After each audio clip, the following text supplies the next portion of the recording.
দর্শক, প্রিয় শ্রোতা, আমন্ত্রণ গুণীজনের কথায়। গুণীজনের কথায় সবসময় একজন গুণী মানুষ, নন্দিত মানুষ, আপনাদের আমাদের সকলের প্রিয় মানুষ থাকেন, যার সম্পর্কে আমরা জানতে চাই, যার সম্পর্কে আপনারা জানতে চান।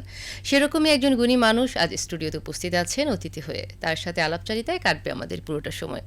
গুণীজনের কথায় আজ অতিথি হিসেবে উপস্থিত আছেন পল্লী গীতির সুধা কণ্ঠী শিল্পী অনিমা মুক্তি গমেজ, এবং সাথে যেই পরিচয়টি সবচেয়ে বেশি আরও গর্বের সাথে আমরা বলতে চাই, মাননীয় সংসদ সদস্য।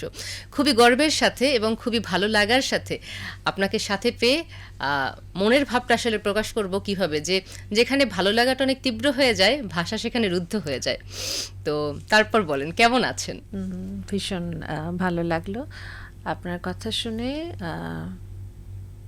আছি, ভালো আছি সৃষ্টিকর্তার অশেষ কৃপায়।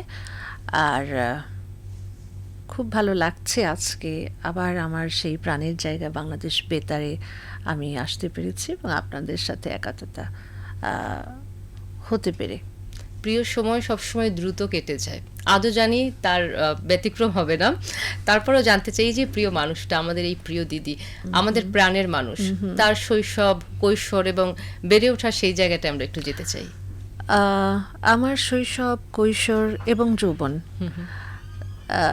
যৌবনে কিছুটা সময় আমার গ্রামে কেটেছে। আমার গ্রামের নাম হাসনাবাদ এবং এটি হচ্ছে ঢাকার দক্ষিণের দোহা নবাবগঞ্জে।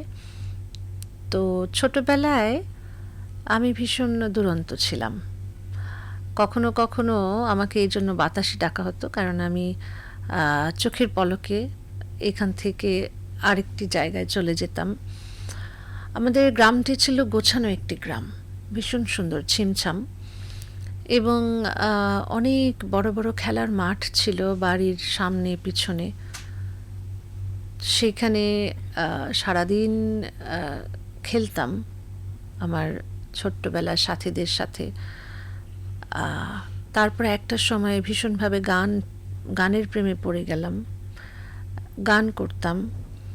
আমাদের আসলে সেই সময়ে আমরা যে সাথীগুলো ছিলাম, স্কুলে বলেন কিংবা স্কুলের বাইরে বলেন, তো সবাই কেমন জানি খুব বেশি সাংস্কৃতিক কর্মকাণ্ডের সাথে জড়িত ছিলাম। তো সারা বছরই আমাদের অনুষ্ঠান কিন্তু লেগে থাকতো। তো সেই ছোটবেলা থেকেই আসলে এই সাংস্কৃতিক কর্মকাণ্ডের সাথে যেহেতু জড়িত ছিলাম, সময়গুলো খুব দ্রুত, যে আপনি বললেন শুরুতেই যে সুন্দর সময়গুলো অনেক দ্রুত চলে যায়। জি জি। তো এই জন্যেই আমার এখন মনে হয় যে আসলে চোখের পলকে কি আমার ছেলেবেলা চলে গেল কিংবা কৈশোর চলে গেল চোখের পলকে। এখন এইখানে দাঁড়িয়ে সেই দিনগুলো আসলে ভীষণভাবে নাড়া দেয়। আর একটি জিনিস খুব ভালো করে আপনি নিজেও খেয়াল করবেন, যে আমাদের কৈশোর কোথায় যেন পালিয়ে যায়, যৌবন কোথায় যেন হারিয়ে যায়, কিন্তু শৈশব কিন্তু আমাদের ছাড়ে না। আপনি নিজেও দেখবেন, হ্যাঁ, আপনি যা কিছুই করছেন, ঈদ আসছে কিংবা পয়লা বৈশাখের কোনো অনুষ্ঠান আসছে কিংবা নবান্নের কোনো অনুষ্ঠান আসছে, আপনার কিন্তু চট করে ছেলেবেলার কথাটা মনে হবে, অর্থাৎ শৈশব আমাদের ছাড়ে না। এবং প্রতিটা মানুষের মধ্যে শিশু সুলভ সেই আচরণটা কিন্তু রয়েই যায়। তো এই জন্যেই বললাম যে আসলে শৈশব এখনো আছে আমার সাথে। আমি ফেলে এসেছি এইটাকে বলতে পারছি না আমি, হ্যাঁ, কৈশোরটাকে ফেলে এসেছি, অন্য সময়টাকে ফেলে এসেছি, কিন্তু এখনো আমি ঘুমালে সেই শৈশবের সেই আমার গ্রামে চলে যাই। সেই সবুজ ক্ষেত, ফসলি ক্ষেত, সেই বৃষ্টি, অনেক কাঙ্ক্ষিত বৃষ্টির পরে মাটির সোদা গন্ধ, এগুলোতে এখনো চলে যাই। এবার একটু পারিবারিক আবহে যেতে চাই, যে আপনার বেড়ে ওঠা সেই শৈশবের কথা, পারিপার্শ্বিকতার কথা জানলাম, এবার একটু পরিবারের কথা জানতে চাচ্ছি। বলেন, আমার পরিবারে আমরা, আমার হাজব্যান্ড, আমরা দুজনই দুদিকে ব্যস্ত। আমি সাংস্কৃতিক কর্মকাণ্ডে একটু সময় দেই, আর আমার হাজব্যান্ড ক্রীড়াঙ্গনে ও ব্যস্ত। বাংলাদেশ বাস্কেটবল ফেডারেশনের এখন যুগ্ম সাধারণ সম্পাদক হিসেবে দায়িত্ব পালন করছে। তারপরে কোচ হিসেবে দায়িত্ব পালন করছে, এবং সবচেয়ে ভালো লাগার আমার যে বিষয়টি সেটি হচ্ছে বাংলাদেশে প্রথম নারীদের যে দল বাস্কেটবলের, সেটি আমার হাজবেন্ডের হাত দিয়েই আর কি তৈরি। তো আমরা ব্যস্ত আছি দুইজন দুই দিকে, কিন্তু আমাদের একটা সময়ের আমাদের দুজনের এক পথে চলার বা একসাথে এক হয়ে কাজ করার, সেটি আমরা চেষ্টা করি বেশিরভাগ সময়ে পার করার জন্যে। এই ক্ষেত্রে এই যে স্বাবলম্বী নারী বা নারীর স্বাবলম্বিতা, যে এই যে বাইরে দুজন মিলে কাজ করা এবং দুজন দুজনকে সহযোগিতার যে জায়গাটা, তো এই জায়গাটা নিয়ে আমাদের মেয়েরা যারা আছে, যারা ভবিষ্যতে যাদের ঘর হবে, পরিবার হবে বা কাজবাজ করবে বাইরে, তাদের জন্য আপনার বলার কি? আসলে অনেক অভিভাবকরা আছে যারা শুনলে হয়তো তাদের ভবিষ্যতে এটা কাজে লাগবে।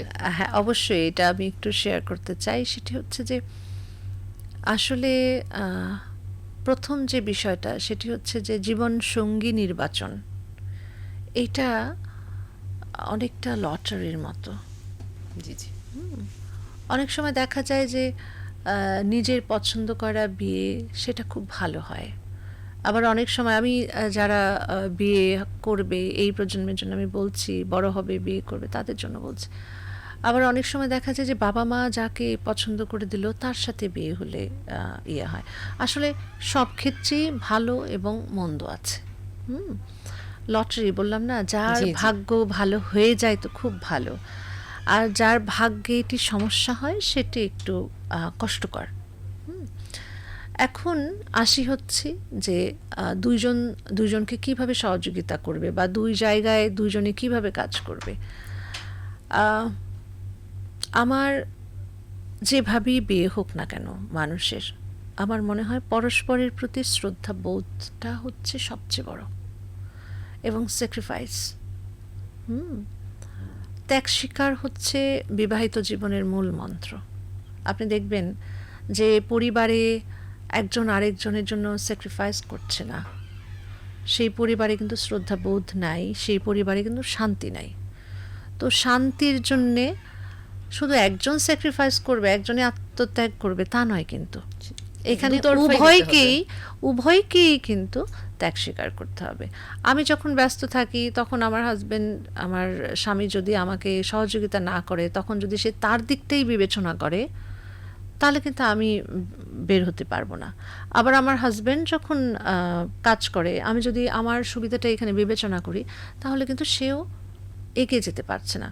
তো এগিয়ে যাওয়ার জন্য দুজনকেই হচ্ছে স্যাক্রিফাইসের মানসিকতা থাকতে হবে এবং বিশ্বাসের জায়গাটাকে সবচেয়ে প্রাধান্য দিতে হবে। আমাদের এখন যে সিচুয়েশনটা আমি দেখি বিভিন্ন জায়গায়, সেটা হচ্ছে নড়বড়ে বিশ্বাস। এমন নড়বড়ে যে আমি কোনোভাবেই দেখি না যে একটা মানুষকে আরেকটা মানুষ নিশ্চিন্তে কোথাও ছেড়ে দিতে পারছে। এই নিশ্চিন্ত ভাবটা কোথায় যাচ্ছে আমাদের? কেন এরকম হচ্ছে? আবার আমার শ্রদ্ধার কাছে ফিরে যেতে হচ্ছে। যদি আপনার শ্রদ্ধা বোধ থাকে এবং তার জন্য আপনার ত্যাগ স্বীকার থাকে, তাহলে বিশ্বাসের জায়গাটা এমনিতেই তৈরি হয়ে যায়। আর এই বিশ্বাসের জায়গাটা এখন নড়বড়ের কারণও আছে, কারণ আমরা সারা পৃথিবীকে এখন হাতের মুঠোয় পাচ্ছি। এখন মানসিকতাটা হতে হবে অনেক বেশি শক্ত। কীরকমের শক্ত? যে আমার এই উদার মানে বিশ্বায়নের সময়ে অনেক কিছু আমার কাছে আসবে, অনেক প্রলোভন আসবে, অনেক সুযোগ আসবে, সেগুলাকে কাটানোর যে ব্যক্তিত্ব, এইটা যদি আমরা আসতে চাই, তাহলে আমি বলবো যে শিক্ষাটা এখানে অনেক জরুরি। সুযোগটা আছে, ইতিবাচকভাবে নিব নাকি নেতিবাচকভাবে নিব, তো শিক্ষাটা জরুরি। এইখানে আপনি যদি খুব ভালো করে পড়াশোনা করে বের হয়ে আসতে পারেন, আপনি বুঝবেন যে আপনার হাতের যে দরজা, দুই হাতে রাখা অনেক দরজা, আপনি আসলে কোন দরজায় আপনার পা বাড়াবেন বা কোন রাস্তায় আপনি পা বাড়াবেন, তখন বোঝার ক্ষমতাটা হয়। কিন্তু আমরা যেটা করি সেটা হচ্ছে কি, যে আহ, আসলে এই উইন্ডোগুলোতে, এই দরজাগুলোতেই এত ব্যস্ত থাকি, আমরা শিক্ষার দিকটায় আচ্ছা পরীক্ষা এবং পড়া এবং পাশ করা এর মধ্যে রয়ে গেছি। সরকার শিক্ষা ব্যবস্থায় অনেক রকমের সুযোগ সুবিধা দিচ্ছে এখন। কি বলে, প্র্যাকটিক্যাল এডুকেশনের উপরে অনেক জোর দেওয়া হচ্ছে এই কারণগুলোতে। কিন্তু যে এই যে মুখস্থ করা এবং পরীক্ষা দিয়ে পাশ করে বের হওয়া, এই মুখস্থ থেকে যেন এই জেনারেশনটা বের হয়ে আসে। তাতে কি হলো, তাতে স্বশিক্ষা এবং এই পুঁথিগত শিক্ষার যে মিশেলটা, সেটা হয়ে একজন মানুষ সুন্দরভাবে তার জীবন গঠন করতে পারবে। বলছিলেন হ্যাঁ। যে ভবিষ্যতে কে সঙ্গী হবে সেটা লটারির মতো, কিন্তু নিজের ভিতটা যদি, হ্যাঁ আমি যে দাঁড়িয়ে আছি সেই জায়গাটা যদি শক্ত হয়, পায়ের নিচের মাটিটা শক্ত করবার যে প্রক্রিয়াটা, সেটা কিন্তু খুব জরুরি। সেই অবশ্যই জায়গাটা সেটা জরুরি। সেই জায়গাটা যদি আরেকটু বলতেন। সেই জায়গাটা যদি আমি আসি তাহলে বলবো, প্রথমত শিক্ষা, দ্বিতীয়ত শিক্ষা এবং তৃতীয়ত শিক্ষা। আমি আজকে যেখানে এসে দাঁড়িয়েছি, আমি যদি আমার দিকটা বলি, এটা আসলে কখনো কখনো নিজের ঢোলটা একটু পেটাতে হয়। না, আমরা তো সেটা জানাতে চাই, যেটা আমাদের দর্শক কেন শ্রোতারা না পেটাতে জানে। হয়? কারণ এই শব্দটাও আম, দরকার সমাজের জন্য। আমি যখন গান শুরু করি, আমার সমাজ ব্যবস্থা এরকম ছিল না। এখন নারীদের যে ক্ষমতায়ন, মাননীয় প্রধানমন্ত্রী যেভাবে নারীদের ক্ষমতায়নের যে অনেক রকমের সুযোগ সৃষ্টি করে দিয়েছেন, আমরা দেখি যে প্রায় প্রত্যেকটা, গত 15 বছরে মাননীয় প্রধানমন্ত্রী জননেত্রী দেশরত্ন শেখ হাসিনা, তিনি নারীদের জন্য যে প্রত্যেকটা জায়গায় তাদের যোগ্যতা অনুযায়ী যে রকমের কাজের যে বিষয়টি উন্মুক্ত করে রেখেছেন, এটা তো আমাদের সময় ছিল না। এইরকম সুযোগ আমরা পাইনি। আমরা এরকম সুযোগ তখন পেলে আমাদের জন্য অনেক ভালো হতো। কিন্তু এখন নারীদের জন্য, মানে আপনি দেখেন প্রত্যেকটা সেক্টরে আমাদের নারী আছেন। হ্যাঁ, প্রতিটা জায়গায়। প্রত্যেকটা জায়গায়। তো আমাদের সময়ে আমরা যখন পড়াশোনা শুরু করেছি, তখন তো এরকম ছিল না। তখন আমরা এত সুযোগ পাইনি। তখন আমাকে গান করতে হলে সমাজের রক্তচক্ষুকে উপেক্ষা করেই গান করতে হয়েছে। এবং সেই গান করবার সময় পরিবারে তো কারো না কারো একজনের ভূমিকা থাকে। হ্যাঁ, সেই ভূমিকা ছিল। আমার পরিবারটা নিঃসন্দেহে সাংস্কৃতিক কর্মকাণ্ডে জড়িত ছিল। আমার মা ভালো গান করেন, আমার বাবা এক সময় খুব ভালো নৃত্য শিক্ষক ছিলেন। আচ্ছা। আমার মামা, আমার মা, তারা 10 ভাই বোন, তো আমার মামারা খুব ভালো গান করতেন। এবং এরপরে সেই ধরেই, পথ ধরেই সঙ্গীতটা আমার মধ্যে প্রভাবিত। এবং আমার দুই ভাইও আমার সঙ্গীতের সাথে জড়িত। তো এইভাবে আসা, তো মানে পারিবারিকভাবেই পারিবারিকভাবে, রক্তে যে সঙ্গীতের এবং হ্যাঁ, সাংস্কৃতিক বলয়টা ছিল। আমি শিক্ষার ক্ষেত্রে আসি। ওইখানে অনেক সময় অনেকেই মনে করে যে না, আমি আমার সন্তানকে গান করতে দিব না কিংবা নাচ করতে দিব না। দেখা যায় যে অনেক খুব ভালো আবৃত্তি শিল্পী বা নাট্যশিল্পী সে জন্মগতভাবেই, কিন্তু তাকে পরিবার সে সুযোগটা দিচ্ছে না যে এ যদি গানে যায় কিংবা নাচে যায় কিংবা আবৃত্তি করতে যায়, তাহলে তার এই কর্মকাণ্ডের জন্যে পড়াশোনা ব্যাহত হবে। কিন্তু এটি একটি অনেক বড় ভুল সিদ্ধান্ত। কারণ আমি নিজেকে দিয়ে প্রমাণ দেই, আমার গানের পাশাপাশি আমি স্কুলে, আমাদের ফার্স্ট সেকেন্ড থার্ড এর ভিতরে থাকতাম। স্কুলে পড়াশোনা করেছি, ভালো ভালো রেজাল্ট করেছি এসএসসি পরীক্ষায়। এর পাশাপাশি তখন থেকেই আমি বিভিন্ন অঞ্চলে গান করতে যেতাম। তখন থেকেই যত সরকারি কম্পিটিশন হতো সেখানে অংশগ্রহণ করতাম, এবং সব ক্ষেত্রেই আমার প্রথম পুরস্কার থাকতো গানে অন্তত। এরপরে আবৃত্তি করতাম ছোটবেলা থেকে। আমরা বান্ধবীরা মিলে কবিতা লিখতাম ছোটবেলা থেকে। হ্যাঁ, আমার লেখা একটি স্বরচিত রচনা এখনো আমার স্কুলে আছে, সেটি প্রথম হয়েছিল উপজেলায়। আপনার তো একাধিক গ্রন্থ রয়েছে আপনার রচিত। তো পড়াশোনার পাশাপাশি কিন্তু আমি এগুলো করেছি, তাই বলে আমার পড়াশোনা খারাপ হয়নি। পড়াশোনার উপর প্রভাব পড়েনি, কারণ আমি জানতাম যে আমাকে গান করতে হলে, সমাজের রক্তচক্ষু উপেক্ষা করতে হলে আমাকে ছাত্র হিসেবে ভালো থাকতে হবে। কারণ আমি যখনই রেজাল্ট খারাপ করব তখনই সমাজ আমাদেরকে আঙ্গুল তুলবে, এই তো গান করো না, পড়াশোনা তো হয় না। হ্যাঁ, তো আসলে জানতে হবে যে পড়ার সময় পড়া, খেলার সময় খেলা। তো আমার পড়ার সময় পড়া ছিল, গানের সময় গান ছিল। চলে আসলাম ঢাকায়, কলেজে ভর্তি হলাম, কলেজেও তাই। তো এই যে পড়াশোনা পড়াশোনা পড়াশোনা বলেছিলাম আমি, তো এখন মহান সংসদে দাঁড়িয়ে কথা বলার যে সুযোগটুকু পাচ্ছি, সেটি কিন্তু শিক্ষার জোরে, শিক্ষাগত যোগ্যতার জোরে। সেটা কিন্তু আমার সাংস্কৃতিক কর্মকাণ্ডের যে শক্তি, সেই শক্তির জোরে। তো এই জন্য আমি এই প্রজন্মকে বলবো যে যত রকমের সুযোগ আসুক জীবনে, পড়াশোনাকে কিন্তু কোনোভাবেই অবহেলা করা যাবে না। যদি আমরা দেশের সাথে কম্পিটিশন করেছি, দেশের বিভিন্ন অঞ্চলের সাথে কম্পিটিশন করেছি, কিন্তু তোমরা যারা আছো এখন, তোমাদের কিন্তু বিশ্বের সাথে কম্পিটিশন করতে হবে। সুতরাং তোমাদের কম্পিটিশনের জায়গাটা কিন্তু খুব কঠিন। তাই তোমরা যারা এখন ভাবছো বিভিন্ন বিষয়ে, এখন কাজ শুরু করতে হবে পড়াশোনার পাশাপাশি, কারণ অনেক সুযোগ তোমাদের হাতে। এবং শিক্ষাটা যদি থাকে, সেক্ষেত্রে যে কোনো রকমের ধরেন অপরাধ বলেন, যে কিশোর অপরাধ হোক, তারপরে বাল্য বিবাহ হোক, এরকম অনাকাঙ্ক্ষিত যে বিষয়গুলো আছে, সেগুলো থেকেও কিন্তু আমরা একদম সেগুলাতে যদি আমরা সেই অসুবিধায় যদি পড়েও যাই, সেটি কাটিয়ে ওঠার মানসিক শক্তি এবং আইনগত দিক কিন্তু আমরা বুঝতে পারবো, যদি আমরা আমাদের শিক্ষার জায়গাটা শক্ত হয়, ভিতটা মজবুত হয়। আর আমি সব কিছুতে ভালো, কিন্তু আমার শিক্ষার দিকটা যদি দুর্বল থাকে, তাহলে কিন্তু আমার ভয়েসটাও কিন্তু খুব দুর্বল থাকবে।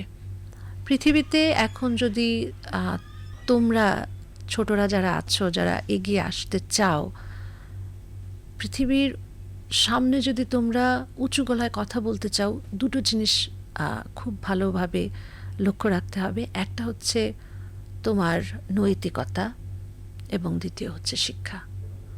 তো আমি এখনকার এই প্রজন্মকে বলবো, অনেক সুযোগ পাচ্ছ তোমরা। আমরা দেশের ভিতর থেকে জেনেছি, তোমরা এখন বিশ্বের সব কিছু জেনে যাচ্ছ। এখন তোমরা বিশ্বের যত কিছু জানো, এইটুকু জানতে আমাদের অনেক পড়তে হয়েছে, কিন্তু তোমরা এখন মোবাইল খুলে গুগলসের মাধ্যমে অনেক কিছু জানতে পারো। তো মোবাইলটা খুলে তোমরা শুধু ফেসবুকে বন্ধুদের সাথে থেকো না, আমি বলবো তোমরা কিন্তু বিভিন্ন উইন্ডোগুলো আছে, এই গুগলস বলো, আরও অনেক কিছু আছে, সেখান থেকে প্রতিনিয়ত তোমরা অনেক কিছু জানতে পারবে। এবং এখন ই বুক রয়েছে। আমার কিন্তু ভীষণ আমাদের সময়ে আমাদের গল্প বই পড়ার ভীষণ নেশা ছিল। তো তোমাদের এখন দেখো কত সুন্দর আমাদের গল্প। হ্যাঁ, আমরা একটা গল্প বই কিনতে হলে ভয় পেতাম, মাকে বলবো পয়সা দাও, গল্প বই কিনবো, মা তো বকা দেবে, বাবা তো চাইবে না। তো সেইখানে আমরা কি করতাম, একটা গল্প বই যেটা ভালো হতো, যে বান্ধবীদের হাত দিয়ে ঘুরতো, ঘুরে ঘুরে আসতো। হ্যাঁ, ঘুরে ঘুরে আসতো। আজকে ও পড়ছে, কালকে সে পড়ছে, মানে ওই একটা বই একটা গ্রামের ভিতর দিয়ে ঘুরতো। কিন্তু তোমাদের এখন অনেক সুযোগ, তোমরা চাইলে বাংলাদেশির গল্প বই পড়তে পারো, চাইলে ভারতীয় বা পৃথিবীর অন্যান্য দেশের, হ্যাঁ অনেক। তোমরা এখন চাইলে শেক্সপিয়ারের উপন্যাসগুলো পড়ে শেষ করে ফেলতে পারো যদি তোমরা চাও। তো তোমাদের সব কিছু অবারিত। আমার একটা অনুরোধ হচ্ছে, কাজে লাগাও এগুলোকে।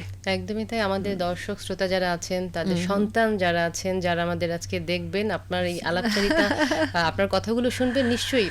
এই যে আপনার বিভিন্ন দেশে যাওয়া, বিভিন্ন রকমের অর্জন, বিভিন্ন সম্মাননা, এবং পড়াশুনোর জায়গা থেকে, সাংস্কৃতিক বলয় থেকে, এবং বাংলাদেশ ফিল্ম আর্কাইভ থেকেও তো আপনার গবেষণাধর্মী দুটো ফেলোশিপও আপনি পেয়েছেন, সেখানেও কাজ করেছেন।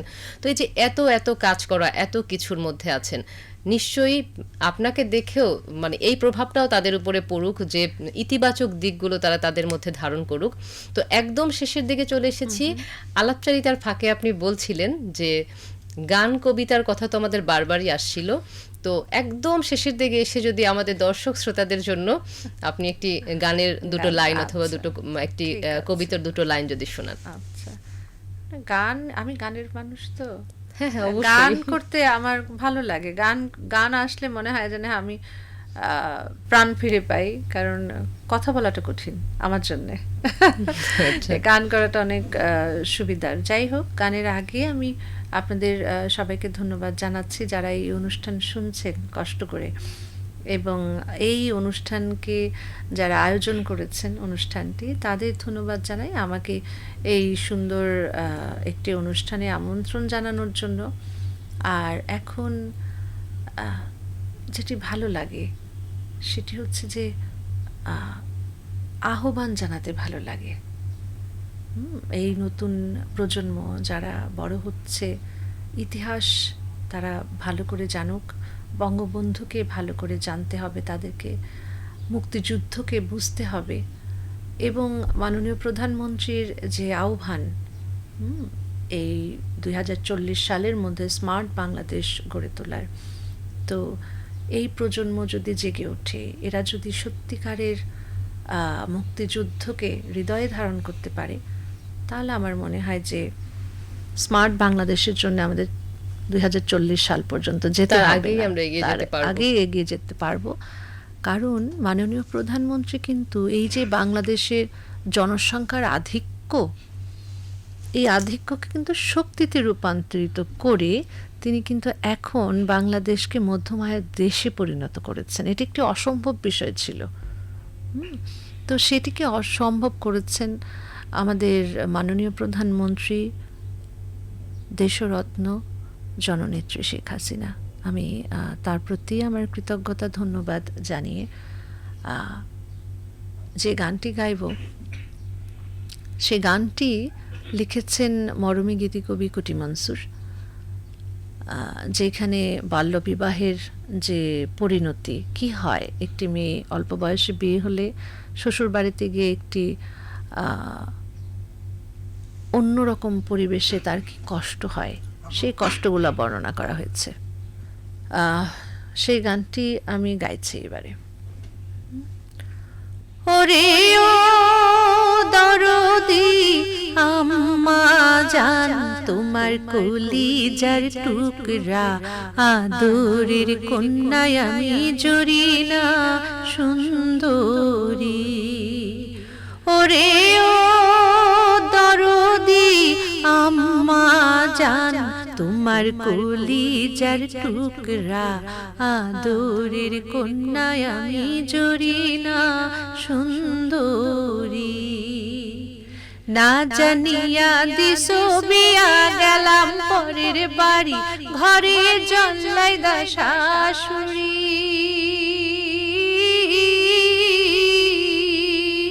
না জানিয়া দিছো বিয়া গেলাম পরের বাড়ি, ঘরে জল্লাই দা শাশুড়ি। মাগো সকালের ভাত বিকালে দেয় কইতে না পারি, আমি কইতে না পারি।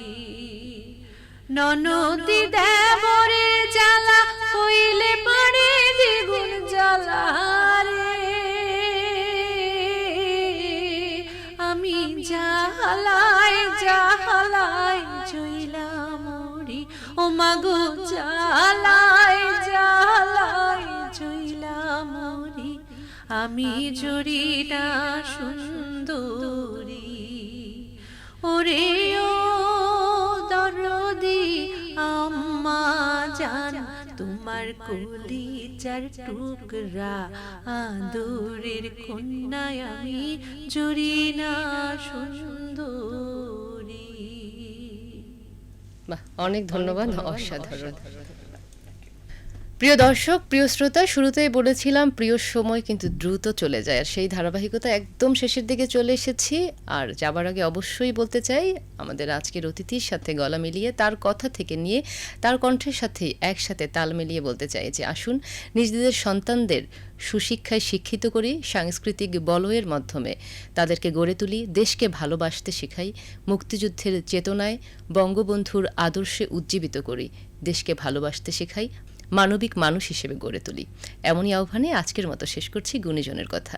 সবাই ভালো থাকুন, সুস্থ থাকুন, শুভকামনা সবার জন্য।